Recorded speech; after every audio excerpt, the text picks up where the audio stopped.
Tumepata swali kutoka kwa mdau mmoja, yeye anahoji kuhusiana na hiki ambacho sasa hivi kinazungumzwa sana, ni kitu maarufu. Anauliza, hivi mwanaume mwenye kibamia ana uwezo wa kumpa mwanamke mimba?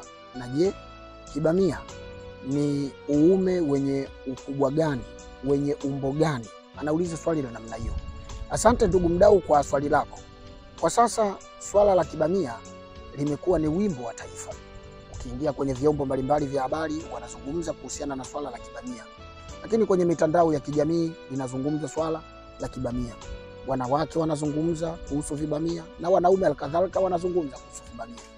Wanaume wengi hawataki kuwa na hiyo hali ya kibamia, lakini mwanaume hajui kibamia ni kitu gani. Lakini je, uume wenye ukubwa gani ndio kibamia?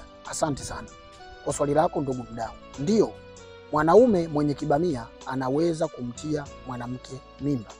Uume wenye uwezo wa kutia mimba kwa mwanaume ni kuanzia inchi 3 na kuendelea. Yaani kwa maana standard ya uume ambao mkubwa unapatikana katika Afrika Magharibi ni kuanzia inchi 7. Lakini inchi 5 uume huo unatia mimba, inchi 4 unaweka mimba, inchi 3 alkadhalika unaweka mimba.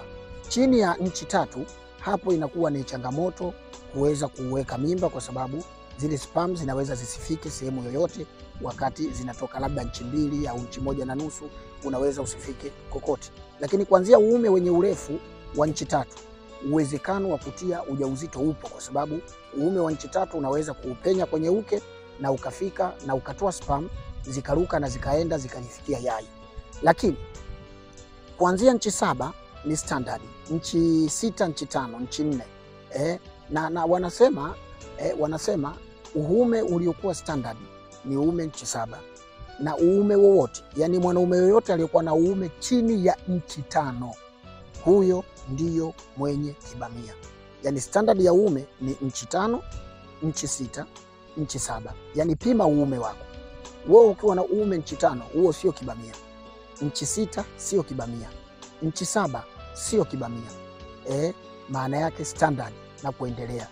Na ukizidi inchi 7, maana yake wewe sasa huna uume, bali wewe ni mlemavu. Maana yake wako watu wanaweza wakajiuliza, au mtu akaona sifa kuwa na uume mkubwa. No, uume utakiwa kuzidi inchi 7. Ukizidi inchi 7, huo sasa unakuwa ni ulemavu, sio tena uume.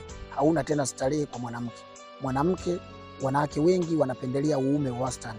Umezidi sana inchi 6, lakini inchi 5, inchi 6, 6.5 standard, hiyo ndio inakuwa la ya mwanamke.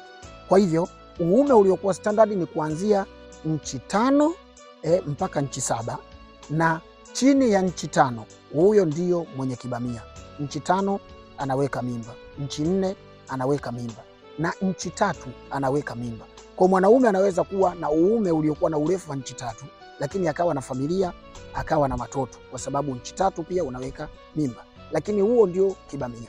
Na tufahamu kwamba hili ni tatizo ambalo lipo sana, na tatizo hili linatibika, watu wanaweza kupona. Hata sisi Kimimbi Herbal Clinic, haya matatizo ya uume chini ya inchi 5 tunaweza tukautibu na mambo yakaenda sawa kabisa. Kwa hivyo huyo ndio mwenye kibamia, uume uliokuwa chini ya inchi 5. Lakini mwanaume mwenye uume wenye urefu huo wa inchi 5, inchi 4, inchi 3 anaweza kutia ujauzito. Lakini inchi 4 ni kibamia, inchi 3 ni kibamia.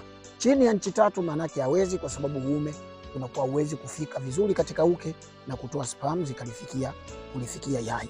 Sisi ni Kimimbi Herbal Clinic, wataalamu wa tiba mbadala na tiba asili. Kama una swali lolote unataka kutuuliza, tuandikie hapo chini kwenye comment. Andika swali lako nasi tutaliona kisha tutakujibu kwa tiba pamoja na ushauri. Karibu sana.